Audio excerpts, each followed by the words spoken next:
Of the many images from Syria's protracted civil war, these have been among the most disturbing. Hospital patients twitching and foaming at the mouth. Children suffering respiratory and vision problems.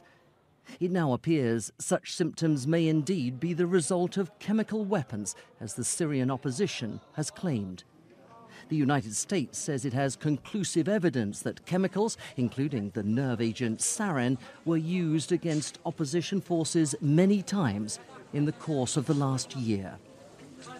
It is now conclusive that Bashar Assad and the Syrian butchers have used chemical weapons, which is, as we all know, a red line which the President of the United States announced that Bashar Assad cannot cross. President Obama always said proof of chemical weapons would be a game changer in Syria, and despite his apparent reluctance to be drawn into another conflict in the Middle East, he's now been left with little option but to bolster US support for the rebels at a time when they appear to be in danger of being overrun by the forces of President Bashar al-Assad. Last week's recapture of the strategic town of Qusair by government forces is seen as an indication of how the ground has shifted in favour of the Assad regime, thanks to the support it's received from Iranian-backed Hezbollah fighters.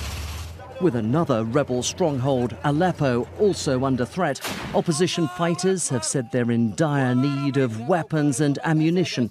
The Obama administration has promised military support for the rebels, but has yet to say what form that support will take. The White House says it will share the intelligence assessments it's received with Congress, the United Nations and key international allies. There have already been calls, though, from some on the right for airstrikes and the creation of a no-fly zone. The administration's response, however, is likely to be more conservative and definitely won't include the deployment of American troops on the ground. David Willis, BBC News, Washington.